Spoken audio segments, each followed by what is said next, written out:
I've been at a loss of words, but not at a loss of thoughts and memories when I learned that my grandmother passed away several days ago.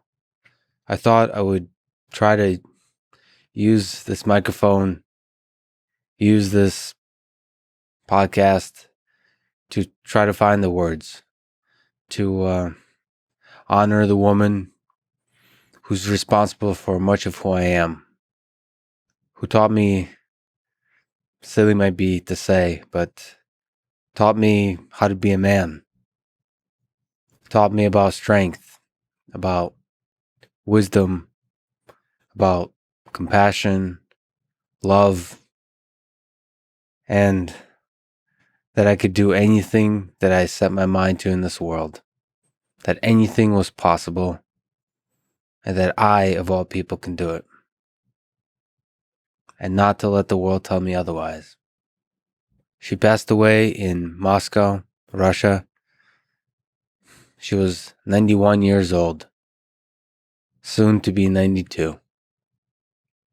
If you're listening to this, maybe the first words I can say is, at any moment, life can end.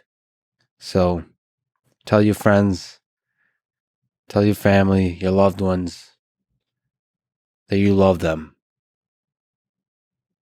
So I tried to write the words. I couldn't. Have some disparate notes. But I decided to just speak about some lessons that she taught me. And I hope that it's useful to some of you, to anyone who might be listening. The first lesson is to be mentally strong, never to complain. And her life was one heck of a life to test that lesson. She was born and raised near Kharkov, which is a Ukrainian city close to Russia. In her childhood, she lived through and survived Goldomor, which is a famine in the early 30s, 1932, 1933, that Stalin had inflicted on his own people, where millions of people have died.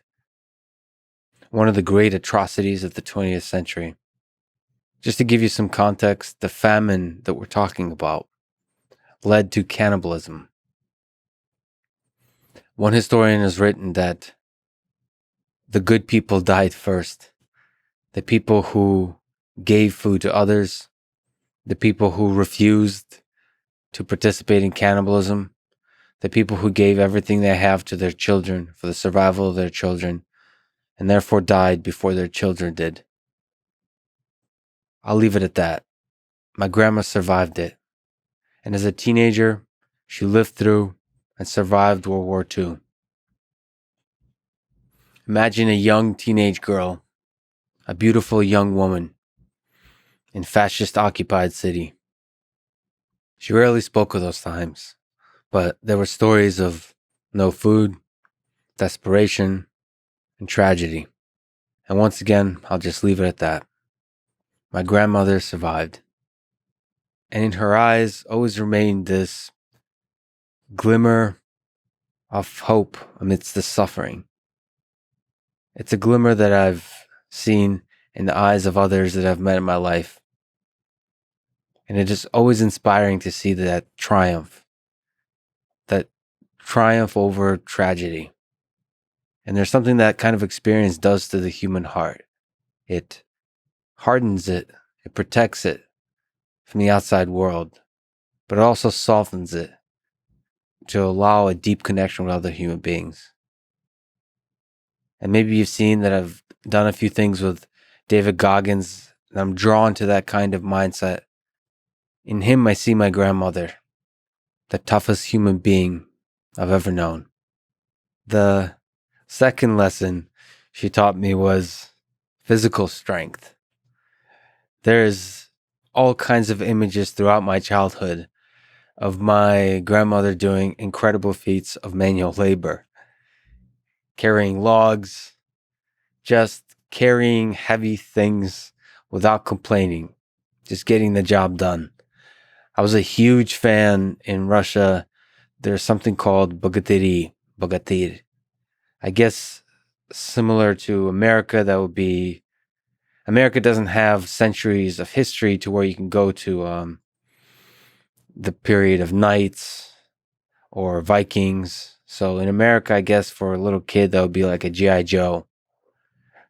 But in Russia, that was bogatiri were kind of like the knights or maybe the Vikings, the warriors of ancient history.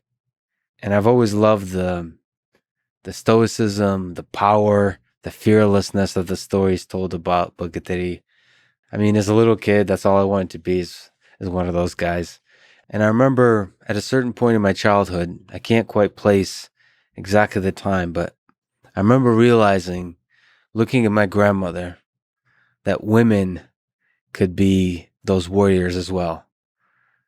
You know, my little boy's brain and whatever toys we had, I'd play with, and I always imagined that, you know, bogatiri were boys, men going out to war, and when they return as victors home, they'd be celebrated by the women, the children of their family. But my grandmother made me realize that women could be bogatiri too. But more than that, she was this figure in my life that planted that Eastern European seed of admiring strength and physical power and just toughness in that very basic sense that's required to carry heavy things and to fight. I think if I were to really psychoanalyze myself, at that early age is when I fell in love with martial arts, with the whole concept of martial combat. Before I ever practiced anything like it, the kind of sports I played as a kid with soccer and tennis and swimming, all that kind of stuff, were very far away from martial combat. But she planted the seed that when I first stepped on the wrestling mat, it felt like home. And even for the first couple of years when I really had my ass handed to me on the mat, the fire that got me to train harder, to work harder, that was my grandmother. The third lesson is to think deeply, to be quiet and think until you know the situation, you know the right thing to say. And the right thing to say is the one that internalizes, considers, and thinks through the big picture of the situation. So the emotion you feel, especially when you're young about a particular situation, the desire to be sort of a crybaby about things, about me, about being upset about this situation or that situation. There was something about the way she was quiet and the way she looked over the world and the moments when she spoke were words of wisdom, of calm and patience. That was so inspiring to a mind that was impatient. She helped me understand that the immediate emotional response to particular situations, the ups and downs of how you feel, influence the perception, the cognition of how everything's interpreted, and taking your time, thinking, being quiet, and speaking when you have something to say is the kind of man I should be. Fourth lesson she taught me was to believe in myself. She made me believe that I'm the most special person in the world and that I can achieve anything. And then she would tell me that since I was a little baby until I was a big baby. And her excitement about the little successes in my life really made me fall in love with the successes of others. She inspired me to enjoy the success of others, to believe in the people around me, to encourage them to dream big, to work hard, to accomplish anything, because she did that for me. And you know, it's heartbreaking to think that very few people in my life believed in me. I was always a dreamer. I reached for the stars. And most people, even people who loved me, gave me what they thought was wise advice, to stick to the safe path, to be reasonable, to find stability, comfort, all those kinds of things that seem wise in the grand scheme of life, to be normal. And she didn't. She told me to go big, to dream big, and that I could accomplish anything I wanted to. Everyone is different, and I'm not a parent. And I think that kind of over the top encouragement can perhaps spoil some people or give them a false sense of ego. But for somebody like me, who was genetically full of self doubt, and forgive me for saying even disliking myself, she was a breath of fresh air. And so, whatever dream I have now that still stays with me is the fire she kindled, is the fire she kept going, and a fire that will never die because of her. Over the past several years, there's been many days that I'm grinding to a halt with self-doubt. I feel that in all kinds of ways I'm a fraud for daring to dream, to go outside of what I'm supposed to do, what other people much smarter than me are telling me I'm supposed to do. In those moments, when I say I listen to my heart, I listen to my gut, I really listen to the thing that my grandmother left me. It's that fire, the belief in myself that I can do anything, that the dreams I have are not just silly dreams. They're visions of a future that I can create. If I work hard, I can create.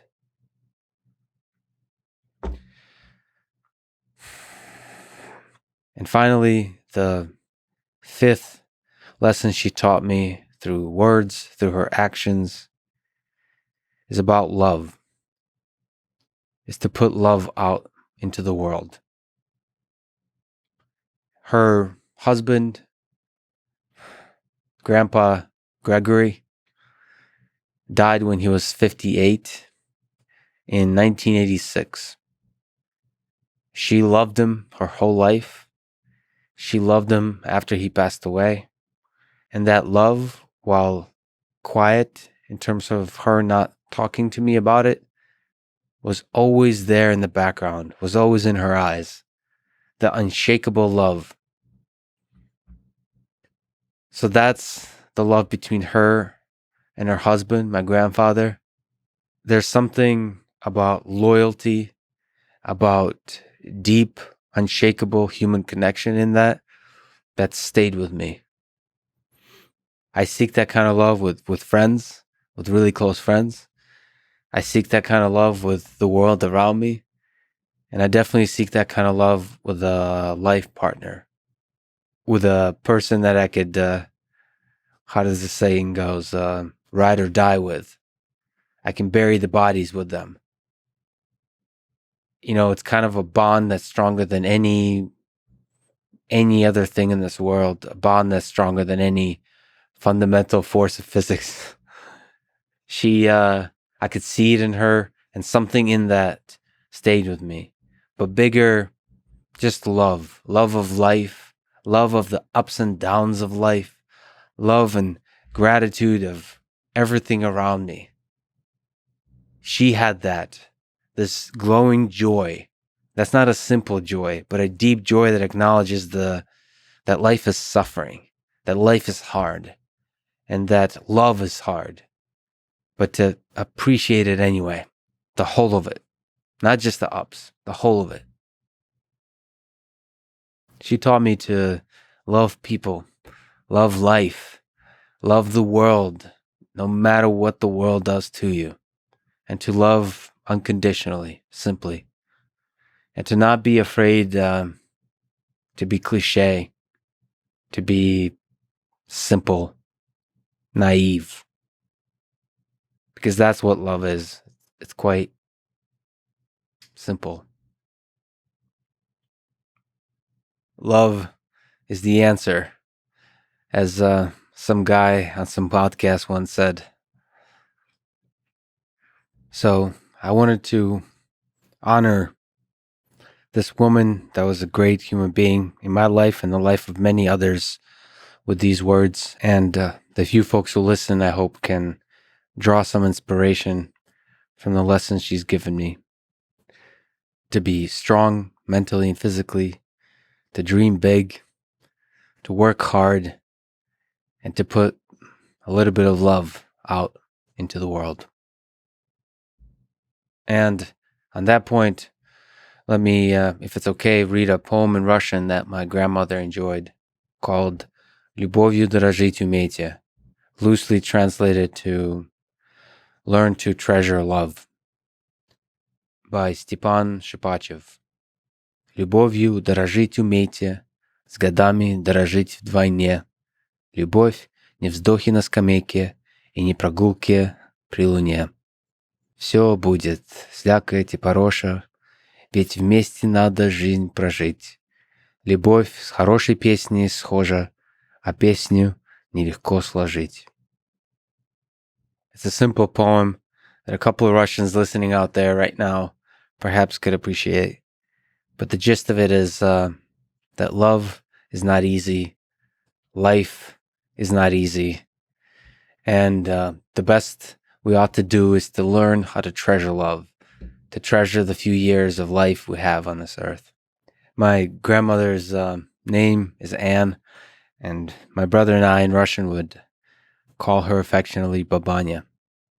So, Babань, я уже скучаю. I promise I will work hard and hope that your strength, your brilliance, your love lives on in my thoughts and in my actions. This drop of vodka is for you.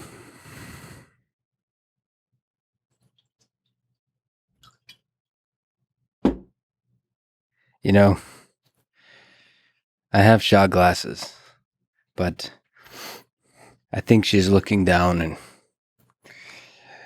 knows I'm drinking in her memory, so she would want me to drink it out of a real glass. So,